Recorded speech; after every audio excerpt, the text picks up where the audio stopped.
everyone, and welcome to No Offseason. I'm Zena. I'm Chantel Jennings. And I'm Sabreena Merchant. And today on the show, the UCLA Bruins are proving week after week that they belong at the top. They're winning games and showing off impressive team cohesion. We're going to break it all down from the talent that makes this team significant to the experience and leadership that keeps them performing at a high level, and even the players who are on track for the WNBA. This season, everything is aligning for UCLA, and we're going to explore exactly why that is.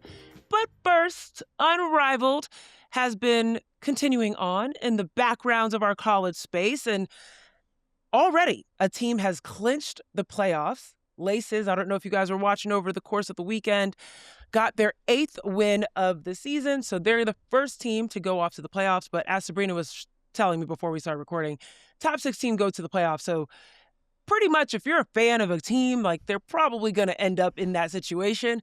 There's going to be a very small percentage of people that are a little disappointed. But shout out to the Laces. They have been dominant and getting some really big wins. But they also revealed their brackets for the one-on-one tournament. Playoffs are far away, but coming up this week is the one-on-one tournament, and that's going to tip off this Wednesday and wrap up on Saturday, February 14th at Sephora Arena down in Miami. So, Sabreena, walk our listeners through how this tournament is going to work.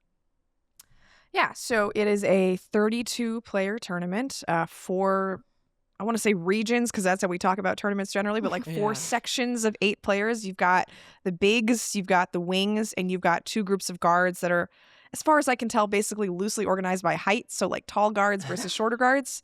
There you go. If you were really interested in like the intra-positional, matchups or interpositional matchups last year, like we get a center versus a guard, you're not going to get that until the semifinals this year. It's all strictly within the same position until you get to those final 2 rounds. So each game, 2-11, 1s and 2s, shot clock of 7. If you don't get to 11, it lasts for 10 minutes, but hopefully these games go to 11 because 10 minutes is a very long time to not score 11 points. Very long time. And then the final is a best of 3, which each game going to 7. Okay, so with that, there are going to be some changes. One of the things that popped out last year during the one-on-one tournament to me was just like, whoa, this actually has nothing to do, at least in the first few rounds, with how adept you are at creating your own shot, getting past your defender, if you've got a nice dribble, if you've got a nice handle. It really was all about, one, what's your stamina like? Because it's a lot of work going back and forth, right? Players that weren't getting tired early was really important. Players that had some size found a lot of advantages. Looking at Aaliyah Edwards, looking at Dearica Hamby, looking at these taller players that were able to post up the smaller ones, found a lot of advantages in those first rounds. And last but not least, who could get long rebounds and put up some good outside shots?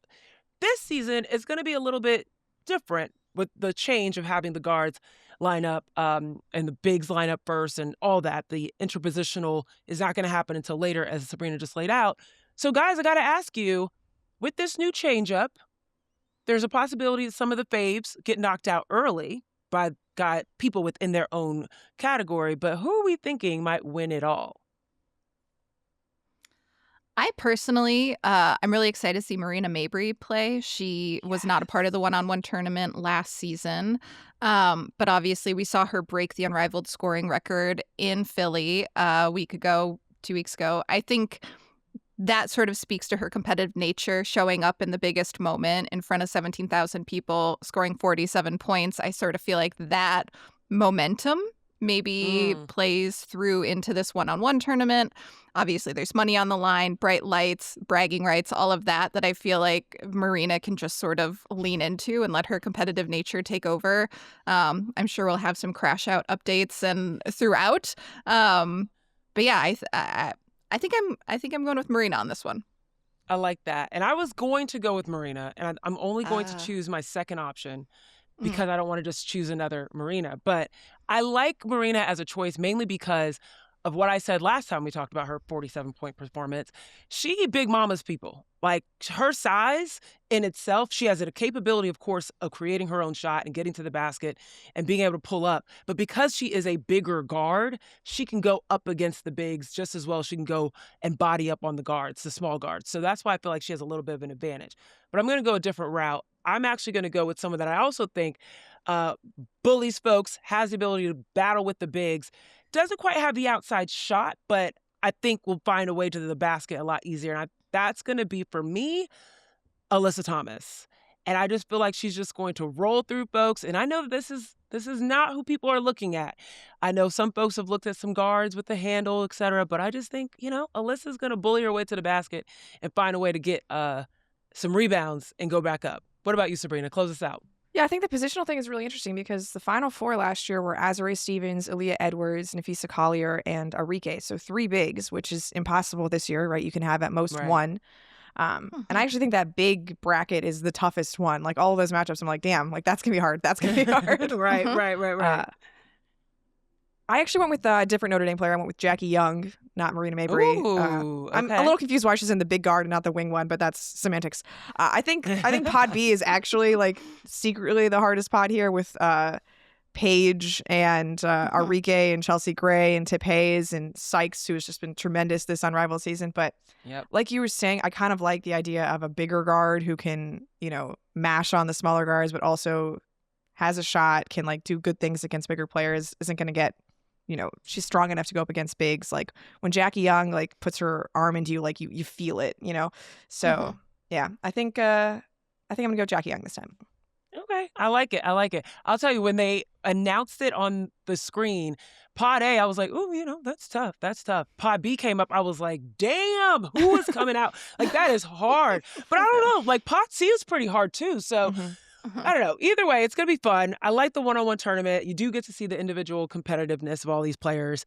And yeah, another little fun wrinkle to Unrivaled that they always like to bring up. So looking forward to that. Y'all let us know who you guys think will be able to take it all. All right, guys, it is time for the Sabreena scale. It's back. I feel like I do a different rendition of that. That was every a really time. nice. I also like that you say it's back every week as if it's been a very long time when it's been 7 days. It's been a long time. It's Monday for again. Me. Exactly. It's been a long time for me. I love the Sabreena scale. It always puts me into perspective of like, what did I miss? What did I not see? You get a little bit of background on certain teams. And then also you see how people, slid up and down. And this is a perfect opening to the conversation we're going to have today because somebody slid up in your ranking, something serious, okay? And it's a team that, don't worry, guys, she didn't do it because she's a homer, okay? She didn't do it because she went to Duke, but we got to talk about Duke women's basketball. Let's run it back. Thursday night, Duke ekes out a win over Louisville, 59-58. This was a big win, okay? Louisville, top team in the ACC, top team in the country, team that can score the freaking ball. I think they're averaging like 81 points a game right now, kept to just 58 against that Duke defense. And, they took a big leap because of that win, going from number 17 to number 11. You wrote last week that Duke's 3-6 start already feels like a distant memory after 14 straight victories. So they now have sole possession of first place in the ACC. I don't know if you remember our conversations early this season. Sabreena, we were looking at Duke like, whew, this is looking suspect. When they dropped out of the top 10, then they dropped out of the top 25. We did not think they were coming back. So now, what are your thoughts on this team as we head toward the tournament? I think Duke's rise in the standings is as much a function of Duke winning now 15 games in a row. They just absolutely clobbered SMU the other day, as just some relative struggles of that grouping, of like the teens in the polls. You've got like teams like TCU and Kentucky who have really had some depth struggles and have lost recent games. You've got Maryland going through their injuries. Michigan State had a couple recent losses. Like Ole Miss has had a couple recent losses. It's just a matter of like no one can really string together 3 or 4 wins in that SEC Big Ten group. And then you look at a team like Duke where 15 wins in a row, like at some point that has to get rewarded, right? And I think that's part of it, right? It's as much of, okay, well, I can't put them behind all these other teams that have like just lost multiple times within the last 2 weeks when, before it was, they're winning, but who were they beating? But now, like, beating Louisville is as quality of a win, I think, as comes, other than, beating that top 4 that has sort of insulated itself against the rest of the teams in the country. But I was just very impressed, right? Like going into Louisville, using your defense on the road against a team, as you mentioned, that has scored very well, holding on even when things got a little nervy at the end of the game, right? Mm-hmm. Just some good execution by Taina Mayer and Ashlyn Jackson. Yeah, I was just very impressed with their defensive effort. They scored just enough, which is always the case with Duke, right? Always scoring just enough to make Just things enough. happen. Not too much. A Not too much. 69-68 game would have been far more enjoyable to watch. Right, right. Yeah. You had to remind me of that Duke Carolina game last year. I mean, they barely being able, I don't know what the final score of that game was, but it was 5-4.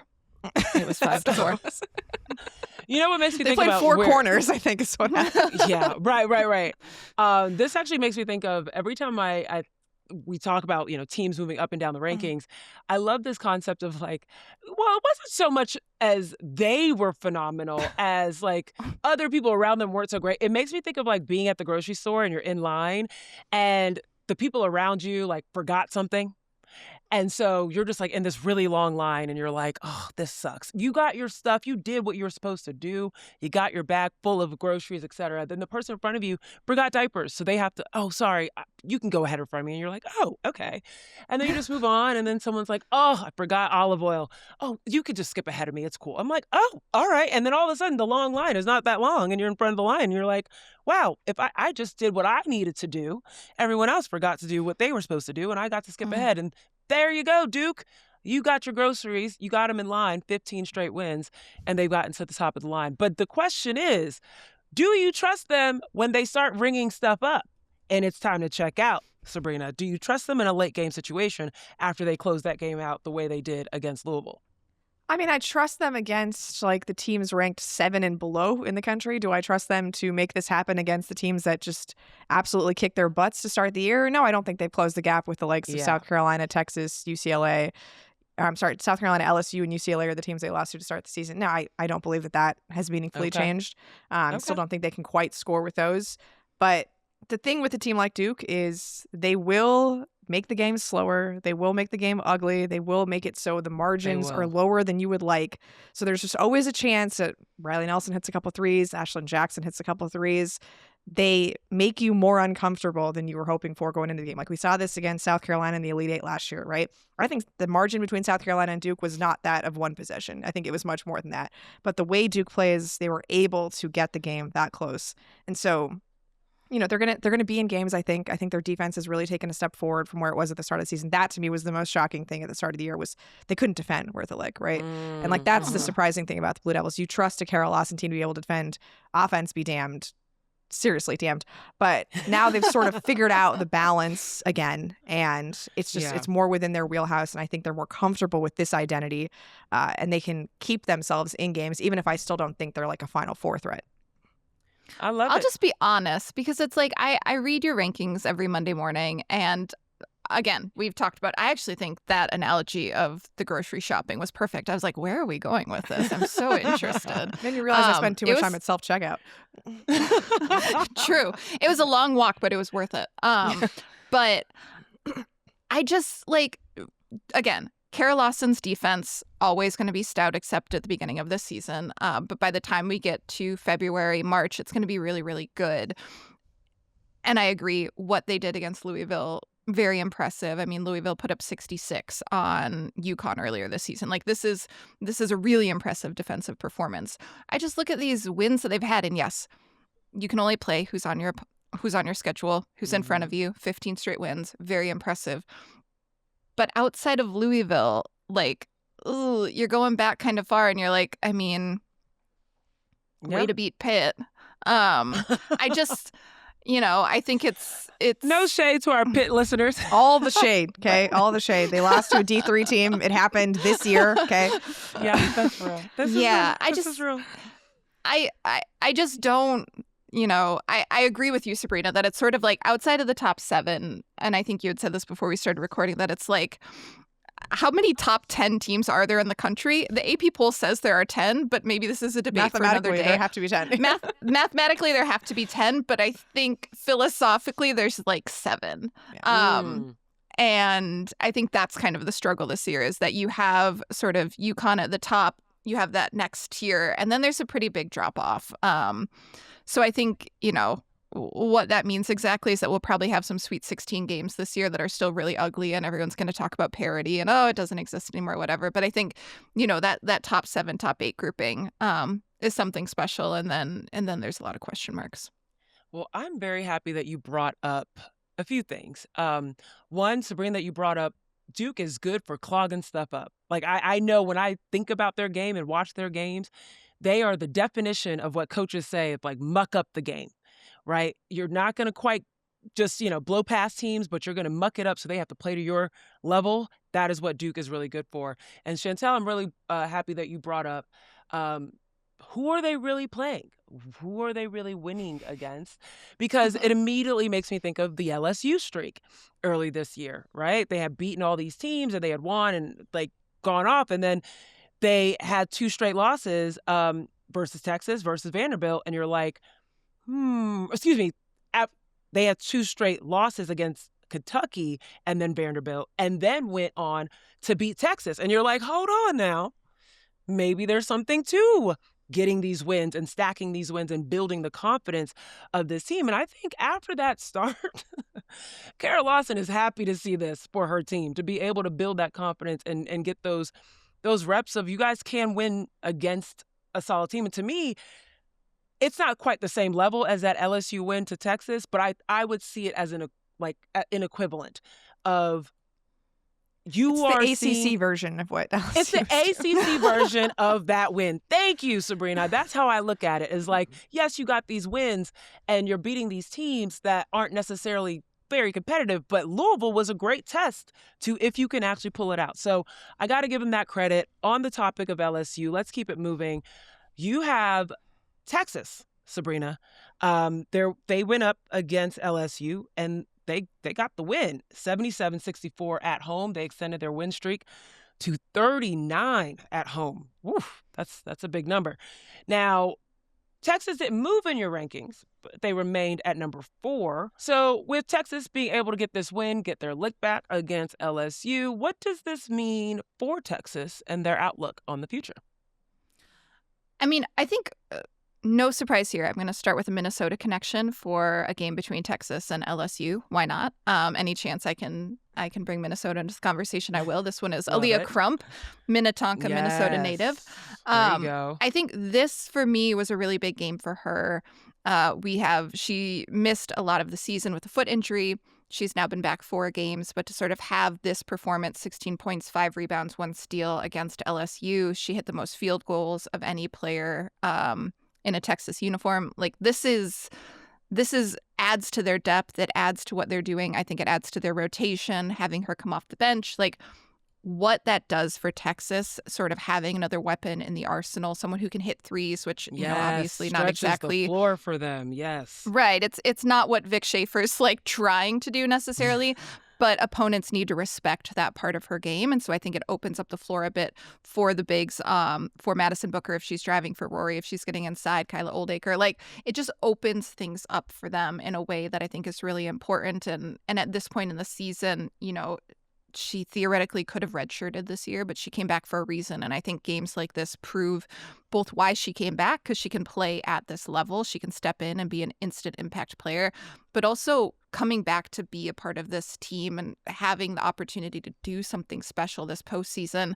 I think I was speaking with someone from Texas this morning about Rory Harmon. Like, I just don't think we're appreciating this season enough. It sort of feels like we've been like inured to, I think that's the right word here, like how good she is. Like, we just expect it from her. Like, we expect these high assist, low turnover games. But what she's doing this season, averaging more than 6 assists, fewer than 2 turnovers, is historic. Like, she is in a class of her own right now. Yeah. And I think having one more weapon around her makes Texas just that much more dangerous going into March. I mean, we have to talk about Rory Harmon's defense, too, because they basically had her on Michaela Williams for long stretches of that game. And there's a significant size difference between Michaela Williams, who often was playing the 3 and the 4 for LSU over the last couple seasons, and Rory Harmon. And I think Michaela Williams, through the first 3 quarters, had 1 made field goal when Rory was guarding her, compared to just owning whoever else was put in front of her. And, you look forward with Texas, can she do that against an AZ Fudd, right? Can she do that? We've already seen her do very well against like the likes of Raven and Tessa Johnson for South Carolina, how disruptive she was for the UCLA ball handlers, even veterans like Kiki Rice and Charlie Sledger-Walker. So just that defensive point of attack, like someone like Rory Harmon who can defend 1, 2, 3, 4 probably. I mean, she could defend 5s, I'm sure. I just don't know that we really need to see it yet. But I think we need to see it. That is so interesting to me going forward is like, how do you adjust your offensive matchups against Texas when they have, wing defenders like Madison Booker and, Aaliyah Crump, I thought did great on Flau'jae Johnson in that game against LSU. But then they also have Rory Harmon who can be that point of attack defender, but can toggle between all these different positions. Like, I was just so impressed by the effort that she had, on the other end of the floor against LSU. And like, that to me is, I think, part of the reason why we statistically underrate Rory is because, like the counting stats for her points and stuff are not going to jump out at you because she's doing a lot of her work where it's not necessarily, popping up on the box score. Yeah, I can't.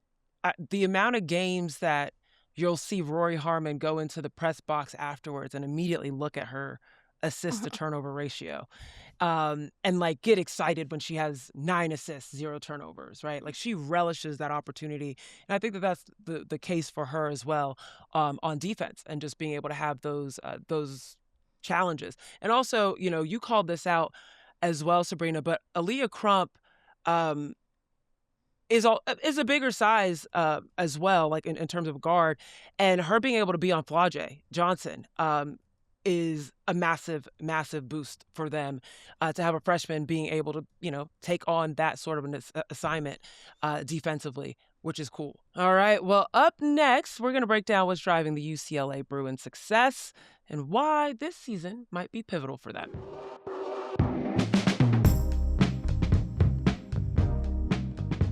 All right, let's dive into UCLA and see why their wins and momentum make this the right time for the program.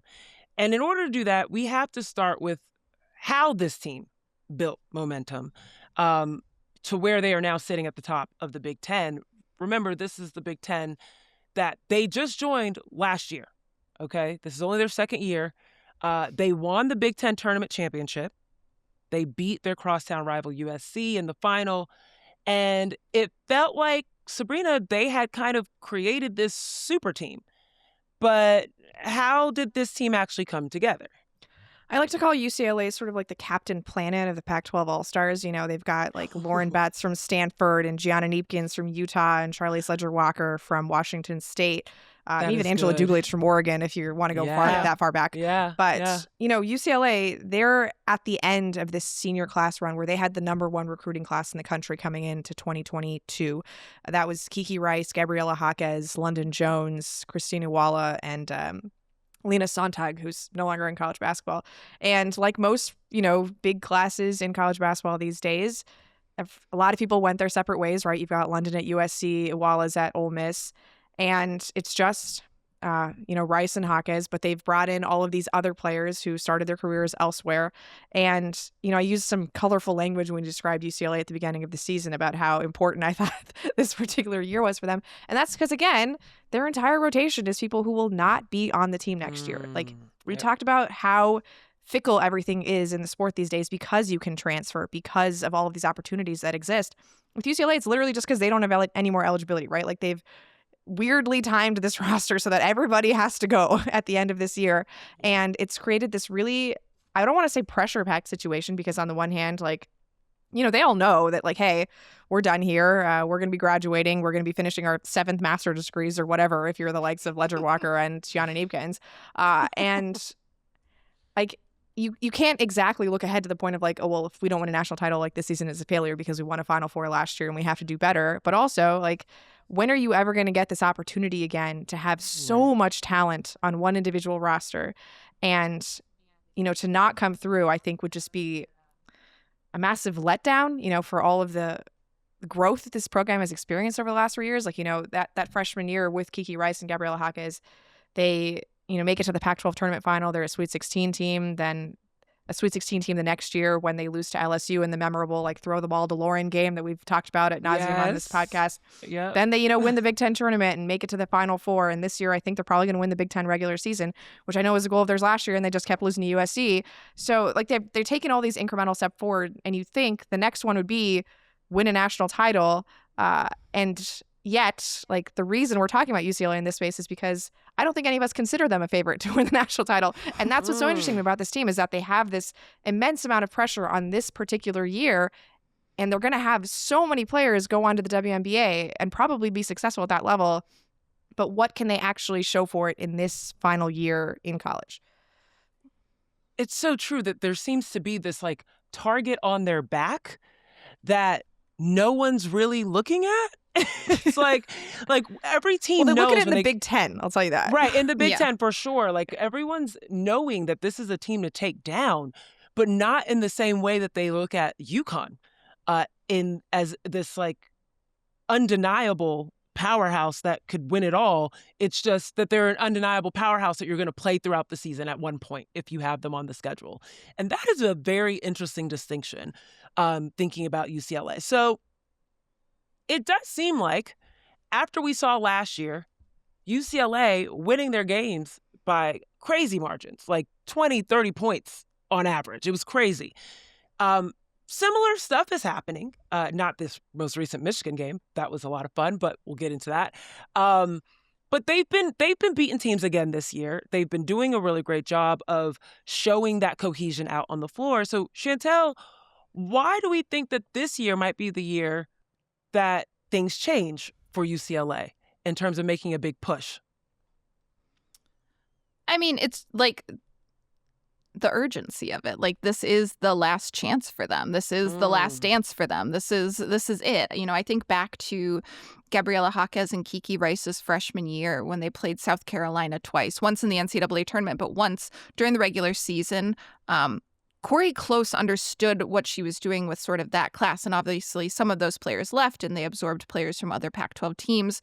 And honestly, it's like, it feels like Lauren Betts has been there so long that I like almost forget that she was at Stanford. And Angela Dugalich, same thing. Like you almost forget that she was at Oregon for a season. It sort of feels like they all came in together, and maybe because, RIP Pac-12. I just think of that as such a wonderful group of people. But like, when they went and played in that game, I remember Dawn Staley said something in the postgame about like they're going to be really, really good. And thinking of sort of, you build a program in a lot of different ways, but sort of scheduling those games where you can be aggressive in scheduling, where you can, measure yourself up against other teams. Like, obviously last season, they lost to the UConn by 34 points in the Final Four. Like, quite the measuring stick. But it's like they've been doing this for years. Like they've been putting themselves up against the best to try and get to a place where they could be the best. They got to the Final Four last year, the first time in NCAA history. Obviously, they did before the NCAA existed and had women's basketball in it. But like this just feels like the one chance. And I will say that the group that they can put on the floor now because of the addition of Gianna Kneepkens, I think specifically, and what she brings to that team, I think they're a better matchup for UConn this year than they were a season ago. I think specifically, and not just because Gianna Kneepkens is from Minnesota. I think how she spaces the floor, I think her length, she's a big guard. Like what she does for them is really, really important. And so I think, it's the fact that they lost to UConn in the Final Four last year is just such an obvious like plot point where it's like, yes, but. And then you also have to couch that with, I think UConn actually might be better than they were a season ago. And so there's that. There is that. And to your point about the urgency, it feels like because we're in this space and we care about women's basketball, shout out to all the people listening that are in that same space, we all understand the urgency of it. But the rest of the world, of the sports world that just is generally looking at women's basketball, like, I would not say, if I'm like talking to the average person that kind of loosely pays attention to women's basketball and say, yeah, UCLA, they've got a target on their back and they've got this time ticking. I don't think anyone else really knows that in the same way. And I think that there's something to be said too, and I'm very curious what you guys think about this. There's a little bit of, one, that same Pac-12 shadow that I think the Pac-12 was in for years in comparison to SEC and UConn in general. I feel like UCLA is still a little bit under that shadow from a national perspective. They don't quite have that same conversational point of UCLA is massive, like they're so important, et cetera. There's even now that they're in the Big Ten, there's still a little bit of that West Coast bias against them a little bit than the traditional powers. There's also this factor of in the same city, right? USC is middling at best this year, of course. But we know that last year, it was all about Juju Watkins and USC.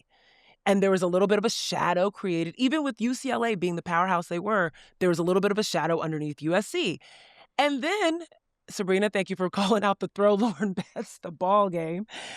There was, and the fact that they lost by 34 against UConn on the national stage, there's also this factor of like UCLA doesn't quite have the killer instinct that UConn has, right? People look maybe at not only UCLA, but like particularly Corey Close as a coach and how she coaches her team. Like there's still like a narrative to be built around who UCLA is and what they're doing. And I'm curious, like Sabreena, you being in LA, like what are your thoughts on just how they show up on the national scale, basketball put to the side of how they're viewed as a team? I think UCLA has navigated the NIL era just about as well as any women's basketball program in terms of what they've been able to do Agreed. to pour resources into their women's basketball program, how they've been able to scour the portal and really find people who fit what they're looking for. Like, we mentioned Gianna Neepkins being such a massive value add, just that perimeter shot creator that they were lacking last year. I mean, I think about their Final Four team a year ago and like Timea Gardner being a big part of that and Janiyah Barker being a big part of that. And both of those were portal adds, who helped stabilize the front court in a way that they needed to build that team, that made it to the Final Four. And I think about, we're mentioning all this urgency for the Bruins. I don't necessarily think they're going to die out by any means, like they're not going to be relevant nationally, because I do think that they're going to be a big factor in the portal yet again. Like they've got, for one, a lot of minutes that you're going to be able to take for this particular roster, but just the advantages of playing in the Big Ten, where I don't think that they are quite as hidden nationally as they were before, because they are playing games at 8:00 Eastern a lot in the middle of the week if they're in Michigan or Minnesota, like much more convenient TV windows for most of the viewing public, right? You are playing in all of these really big games, right? Like they were in the Players Era Championship. They, do things like schedule South Carolina in Columbia, South Carolina, and they had South Carolina come to their home. They had Tennessee come earlier this season. Like all these high profile games, all of these high profile TV windows, you're going to be competitive. And just the value of being in Los Angeles, right? And all of the opportunities that brings. I think this is a program that is going to succeed because of, the NIL opportunities. And we've seen the same thing sort of with USC. They've done it in a different way where like they just get the number one recruit every year and then sort of fill around her. But I don't necessarily think that like this is the last we're going to be talking about the Bruins. I really do believe that like this era of college basketball has favored this athletics program in a way that it just wasn't going to before, right? Like we're talking about a UCLA team that hasn't won a conference regular season title this century. They've won 2 conference tournaments titles this century, right? Like it's funny to talk about them as this big national power when their results haven't spoken to it, right? Yeah. So it's a very recent thing, and they don't have the Juju Watkins who immediately captivates an audience, like, and just brings viewers in or brings fans in. Like, I think the atmosphere at games is still a little telling, like people were showing up for USC earlier this year in a way that they weren't quite for UCLA, even though UCLA came in as like a number 3, number 4 team in the country. So they're still sort of matching the perception, right? Like Corey Close talked about this a lot last year. Like we can't be like, we have to believe that we can be, one of the best teams in the country before we actually play like it. And now internally they believe that like, hey, we're just as good as anybody in the country. Internally, I think they believe that they're much better than they were against UConn last year, but you got to catch up to that, right? Like everybody around the country still sees them as like, oh, couldn't get the ball to Lauren Betts, couldn't score like points against Chantel Alfie. And there's just I think it's a natural evolution. And frankly, like we don't get to see that all the time in college sports because of all of the change. And even though UCLA has gone through a lot of roster turnover, there still has been so much consistency that they're kind of a unique story in this era where you have the cornerstones of Kiki Rice, Gabrielle Hawkins, Lauren Betts, who've been through this so much together. And that's what I think makes the program fun to root for. I think I have 2 points to add on to this. And the first is specific to what you were just saying about sort of how UCLA has risen during this NIL era. I think back to the summer before the 23-24 season when Corey Close came out and was like, we're going to make sure, our goal is to have each of our players make between 50 and 70,000 in NIL. And I remember that was it felt like a really bold statement at the time. And you still have coaches that aren't talking publicly about the money that is in basketball. And Corey was really one of the first that got out there and was like, this is a part of the game. We talk about minutes publicly. Why aren't we going to talk about NIL? This is just a big factor in the game right now. And, I think back to that and realize wow, that was for her to be kind of on the forefront of that and calling it as it is made a lot of sense. And I think to this specific moment where Sienna Betts returns. The cupboard is not empty here necessarily, but they don't have a top 100 recruit in the 2026 class. I do think they're going to go hard in the portal to find people and sort of change over and maybe not go after players who only have 1 year of eligibility left, but continue to try and build around this. And the second point I wanted to say was I thought it was really cool to watch the Michigan UCLA game because like I said, it does sort of feel like Betts and Dugalich started their careers at UCLA in my mind. I know they didn't, but it just feels like they did to me. And so let's pretend they did for a moment. But watching UCLA and Michigan on the same floor together kind of felt like a unicorn because it didn't, there was so much sort of consistency from last season to this season in that game. And I feel like you turn on a game now in college basketball and you're like, oh, these are 4 players there's 4 players on the floor that they're all at their second or third or fourth school. You can't really watch that many games where it feels like you've seen the same faces. And right. Obviously with Michigan, you just have that sophomore core, but because they were so prominent for the Wolverines last season, it feels like we've known Silas Swartz and Olivia Olson and Mila Holloway forever. Same thing with UCLA, that it kind of felt like this relic of days gone by of oh, this is what it was like to watch college basketball 10 years ago, where you have these players that you sort of Lauren Betts is a UCLA player. That is what she is. When I think of Lauren, I think of UCLA. That's not how I think of Olivia Miles. Yes, she's in a TCU jersey now, but I still think of her as a Notre. How are you going to remember their college careers? And so I almost think that sort of speaks to, it was just very cool to watch that game and see how Kim Barnes-Rico and Corey Close have built these 2 programs. It'll be interesting to see what Corey does as she goes forward with, because her entire freshman class left last year, basically. And Sabreena had pointed out to me that they've actually played every player. UCLA has played every player that departed into the portal this year. Kendall Dudley, who went to Michigan, ironically, was the last check mark for the Bruins to They actually have one more next week, but it's coming. Oh. It's coming. Yeah, against Indiana. Yeah. Oh, right. Right. There you go. Okay. Yeah, this is interesting. I mean, even with what you're mentioning, Chantel, I love this concept of them being a relic. It feels like we should, as a collective mind around women's basketball, be more bought into UCLA because they've been these mainstays in terms of the faces that we've seen in the last few years. And yet I still feel like there's a shadow that they have to fight through. But it goes to what Sabreena said of what Corey Close mentioned about her team. We've got to believe that we're there. We've got to play like we're there. And I think they're playing like it. I think the rest of the country and the rest of the ecosystem has to catch up to what they're doing. And let's talk a little bit about what they're doing. You mentioned that Michigan game against UCLA, and, UCLA able to eke out a win, 69-66. And you're looking at this. You're looking at this.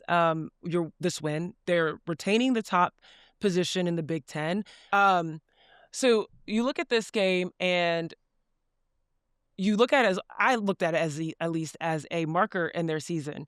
They weren't able to shoot well from 3 in this game, which we know that they're capable of, but they weren't able to shoot well from 3. They were able to get a lot out of their starting lineup, which is basically what they've had to do all season long. They only play about 7 to 8 players. And they're able to beat a team in Michigan that was trying to run them down, played more players, more bodies. Michigan tried to keep the ball from inside the arc, and UCLA kept the ball movement going. They only had 13 assists, but I don't know, they were able to get a team win out over a Michigan defense that made it really, really difficult for them to be able to get this win. What do we say about the way that UCLA has been playing recently, and what does this win against Michigan mean for their season? Well, you talked about their margin of victory, right? I think it was about 19 points per game last season, and they're up to 29 points per game this season. So it's been a very dominating run for UCLA. This was the first time that they'd won a Big Ten game in single digits since, Ohio State earlier in their conference calendar, another game that was also on the road. So they're absolutely obliterating teams at home and then doing what they need to do on the road against good opponents, right? Michigan, Ohio State, both top 10 teams. And I think that 3-point margin sort of obscures how UCLA was in control at the end of it. Like, some nutty things happened in that final minute, which you can never turn off a Michigan game with 1 minute to go is what I'm learning. Things always happen in the final minute. Everything has been really very structured, right? Like they get the ball into Lauren. They have her seal. She sets high screens. Their guards are good at getting downhill off of those screens. They always hit Gianna Neepkins for one of those baseline out of bounds for a corner 3-pointer. Get one of those every game. I don't know how teams consistently let this happen. Like, just stay glued to her. She's the one dead-eye shooter on this team. They, just arguably like the most efficient scoring offense in the country. They don't foul very much.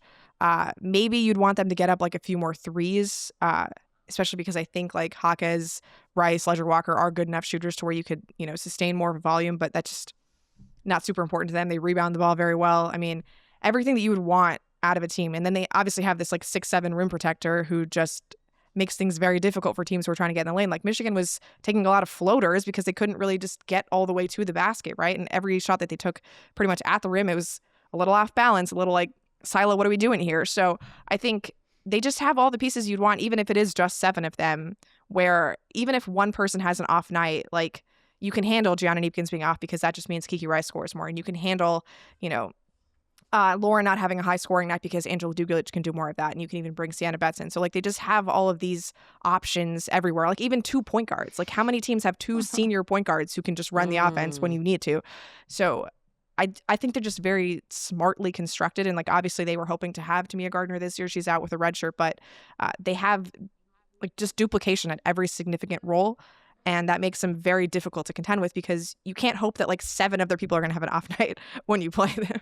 Sabreena, I feel like the point you just mentioned is one we haven't talked about enough. Like, the fact that they have both Kiki Rice and Charlize Ledger-Walker.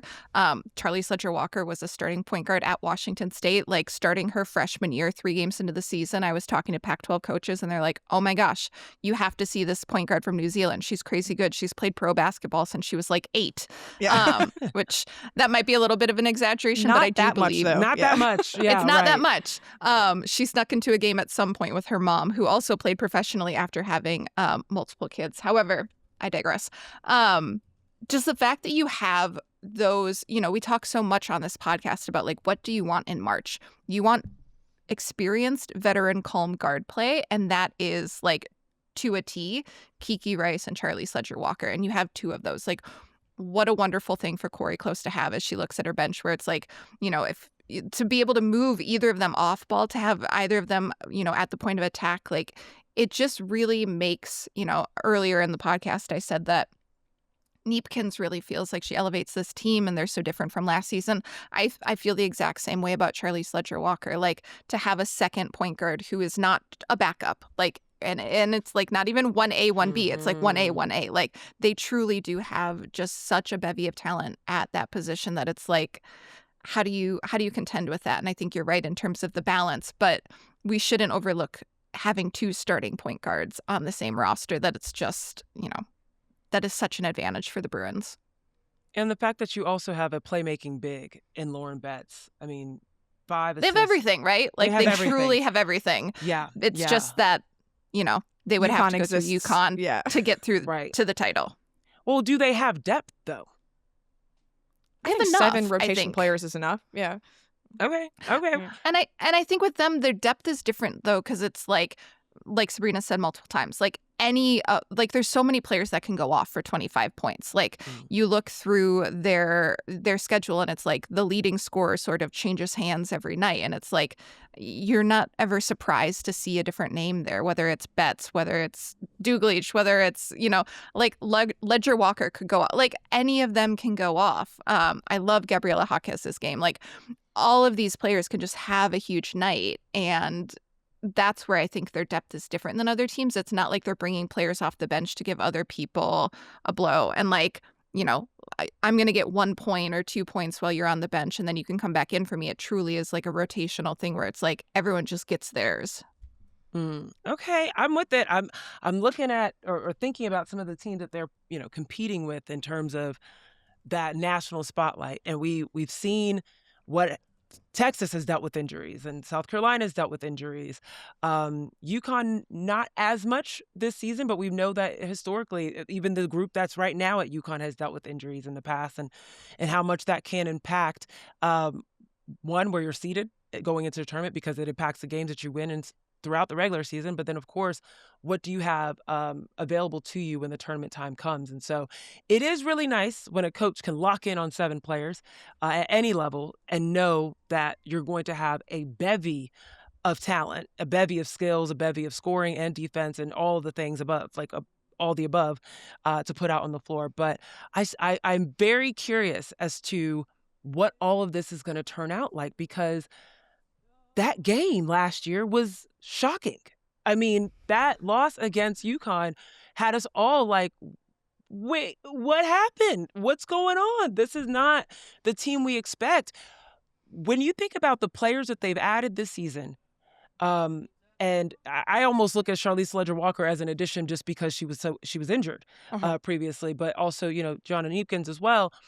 What's going to be the difference maker in making them potentially have more of an impact on not only in the Big Ten? I feel like they're already making that change of, not even a change. They won the regular season last year. So what's going to be the difference of them in the tournament when it matters?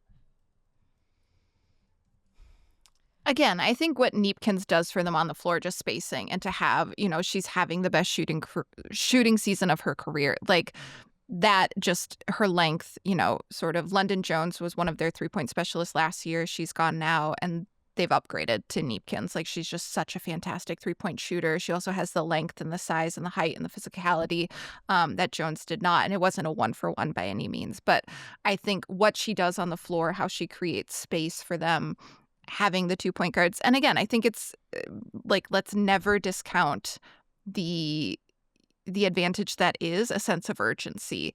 And I think when you look at this team, because they've been together, the core of them, for what feels like forever, it just, I don't think it'll get to them. I was kind of surprised by some of the weird mistakes that happened in the end of that Michigan game, like Gabriela Jaquez missing 2 free throws in a row. Like, that doesn't happen. Kiki Rice stepping out of bounds in the backcourt, like, that doesn't happen. But I also think that it's like, those things only happen for the really good teams once in a season. So maybe it's out of their system now in a way. And I guess I had one quick question for both of you, because as we're talking about this, one of the things I'm thinking about is sort of how much we think about UCLA based on the way that they've ended their season. Like, how many times have we brought up that LSU game, right? And we think about the way that their last 3 seasons have ended, being blown out by UConn, not getting the ball to Lauren against LSU, and then sort of as a footnote, a loss to a South Carolina team that everyone just assumed was going to win the national title that year. Like, how much does that sort of paint the way that we look at the program because of how their seasons ended? And how does that change what we think about the trajectory of this program when it's sort of like growth, growth, growth, disappointing end, growth, growth, growth. Yeah. Tough break.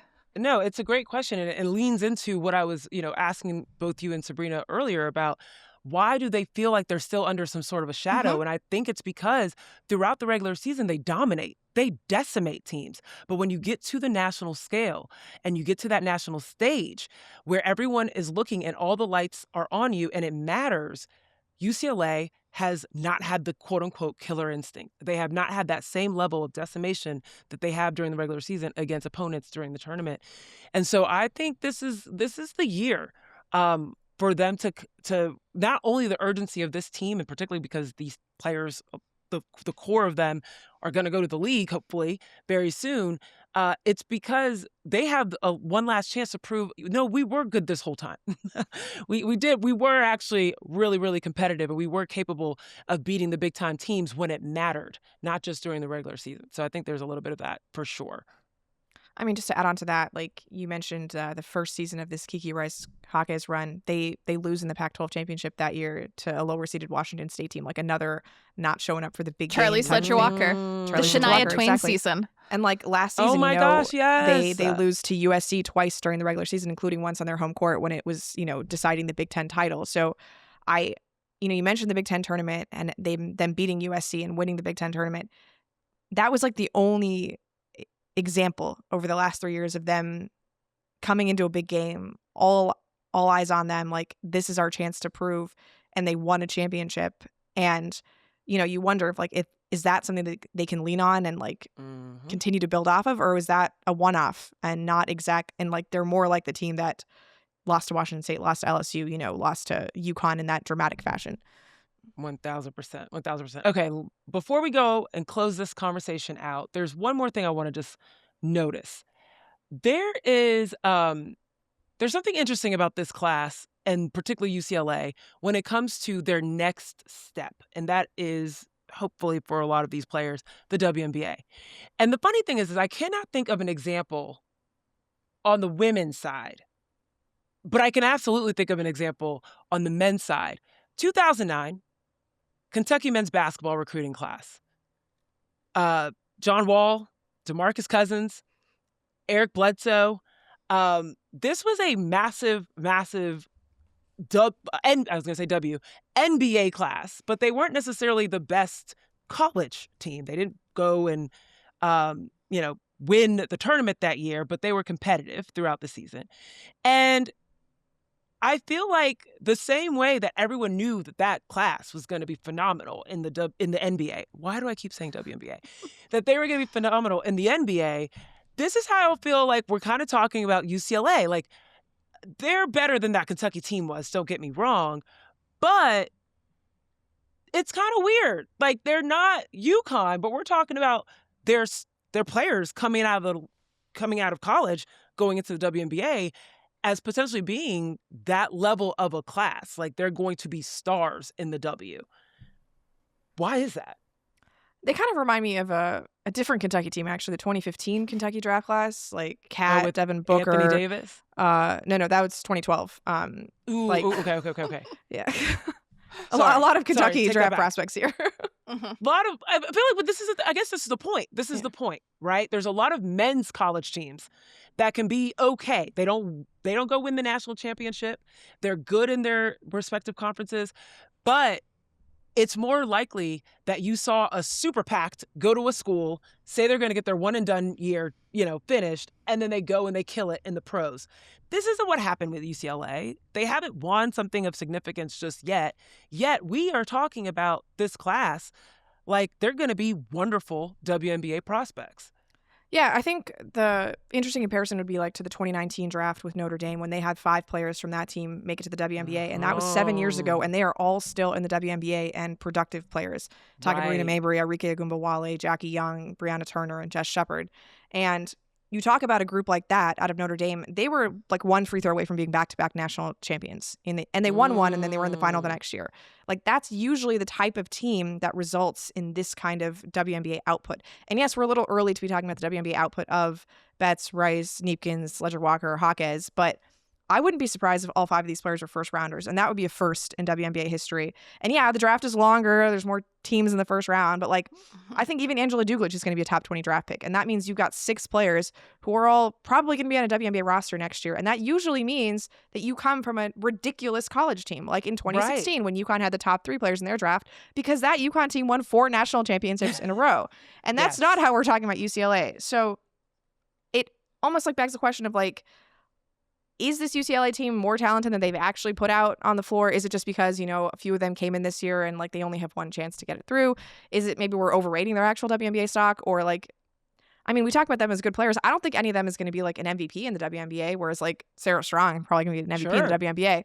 So it's just an interesting thing with UCLA where, yeah, I think they have a lot of talent, but like, doesn't matter if you don't have the A1 level talent that like, you know, Strong, Beckers, Aaliyah Boston, Caitlin Clark type, like, because I wonder how their legacies can be looked at, you know, as a great college team if, you know, they peak at a Final Four, but they still have this long shelf life in the WNBA. It's just, I mean, something we can't really think about like now because we got to see what their WNBA careers look like. But it is fascinating to me because I've been spending all this time on Draft Talk and like everybody loves these UCLA players.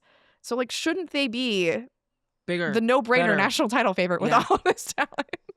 Oh, well, that is a very interesting question. And I think it's one that doesn't typically apply to women's basketball because we have the time to see these players develop. And we also see how that development leads to championships, leads to big time dominance on the grandest stages. And if there's anything that we could predict, hopefully this is not the outcome, but that Kentucky team ended up losing to West Virginia. They were a number 1 seed, which UCLA has been able to get, but they ended up losing in that Eastern Regional Final. So that's not what UCLA wants. We'll see what happens this season with UCLA, but this is their time. Urgency is there. Very curious what you all think. Definitely let us know if you think UCLA has done enough to demand the national spotlight, and if this is the year that they're going to stand in that spotlight and be able to bask in all of it. All right, well, we're going to close this out. Got a quick little game of start, bench, cut. Don't go anywhere.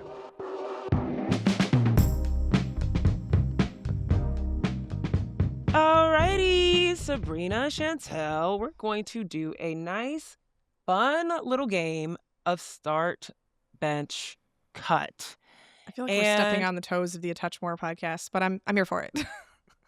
That's fair. That's fair. We want to, you know what? Let's properly give credit to A Touch More. They do this often, and they aren't the first to do this. So I don't know who the proper, person we should give credit for the genesis of this. But we won't say what the original game is because this is a children's show. No, I'm joking. Okay. So start, bench, cut. We're going to go with, actually, you know what? We're going to go with the people we chose for our Unrivaled one-on-one tournament. Okay? First one up, you got to start, bench, or cut Alyssa Thomas, Marina Mabrey, or Jackie Young. And this is in any context whatsoever. Okay, like Sabreena. I'd probably start start Jackie, bench AT, and cut Marina. Ooh, okay. Chantel, I don't where feel you good at? about. I don't You feel can't good about feel good any about of it. this. Of course. It's going to get easier. Don't worry. It'll get easier. Start it off strong. You said you're going to start Jackie, bench AT, cut Marina? See, I hate going after you in basketball stuff because I'm just like, well, I cede you the ground of being right. Oh, man. I'm going to Chantel start can just go AT. first on the next one. Yeah. Yeah, that works. All right, I'm going to We'll start snake AT. Okay. I'm going to bench Marina and cut Jackie Young. Ooh, I don't know. not the I don't gold like any of medalist. this. Two-time know. gold WNBA medalist. champion. 3-time WNBA I don't like champion. any of this. Actually, all right, I'll bring well, let's Jackie make off the bench and I'll cut Marina. Damn, I was trying Marina, to think you whose out. energy I want coming off the bench. I don't know. Marina's got good energy. Marina's it. got great energy coming off the know. bench. This is going to be a tough one. Okay, well, Marina, sounds like you might get cut, sis. But that's all right. That's okay. We're still cheering hate for you this. for the Unrivaled one-on-one bracket tournament. Okay, let's make it a lot easier. We're going to remove names, remove people from the situation. Number 2, start, bench, cut. When you are creating a team, star power, depth, or chemistry?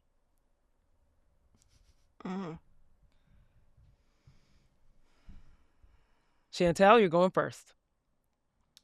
I'm going to start star power because this was literally the thesis of our last conversation between UCLA and UConn.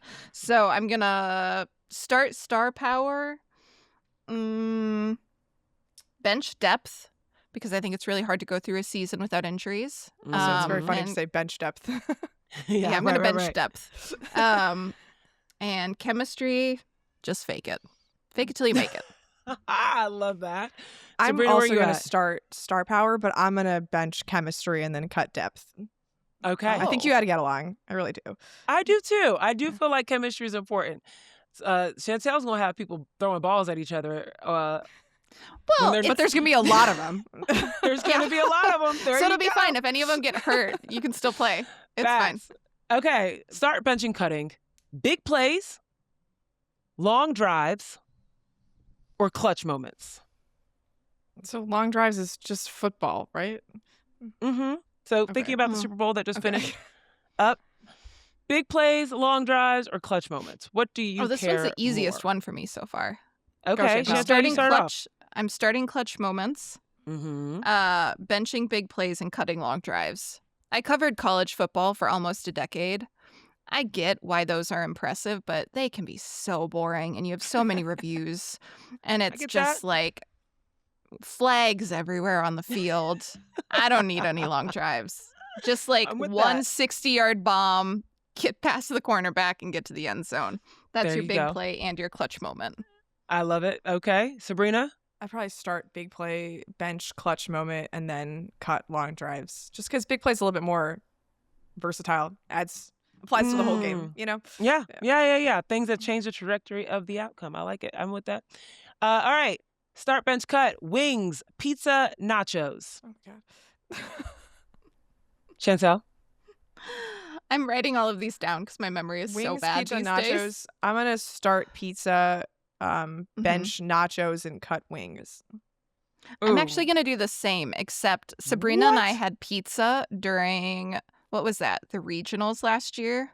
Yeah. That really long day of regionals. You and I both had like a $12 piece of pizza from the arena. I'm sorry to was the say worst. anything terrible about the Spokane Arena pizza, but it was that pizza I would cut. But if we're talking like Wow. good pizza, like a Pizza Shoals in Portland, Oregon, start. I would start and bench that and then cut the rest. Damn. I'm cutting nachos. You ain't never going to know. I love Wings and nachos. pizza, they're coming first. Okay. All right, y'all. We're closing this out. Let us know how we did with our version of Start, Bench, Cut. Again, we are giving full credit to A Touch More. Don't want anybody saying that we're biting folks. But yeah, appreciate you guys playing along and indulging me in that. And I did not realize how hard the high usage guard, stretch big, and versatile wing would be. But let us know in the comments what you guys would think. What would you guys start, bench, or cut? Did we play well in this game? And also let us know if you think this is UCLA's moment. I'm very, very curious about that. But that is all we've got for you today. We will be back on Friday with some more women's hoops overall. Until then, do your job and subscribe. That's all I'm asking for, folks, okay? We don't ask for a lot here. Just do one thing, and that is subscribe, follow us. Actually, that's two things. And then do one more thing. Go tell your friends about us because we're fun. We're a fun hang, okay? And head on over to our partner, the Yahoo Sports Hub. There's more content on there. You know, sometimes you got to read through and sift through the really great content, okay? But sports.yahoo.com/women's-sports. On behalf of The Athletic, Chantel Jennings, Sabreena Merchant, I am Zena Cada, thanking you for listening, and we'll see you next time. Thanks for tuning in to No Offseason. To hear more, be sure to like and subscribe. We drop new episodes every Tuesday and Friday.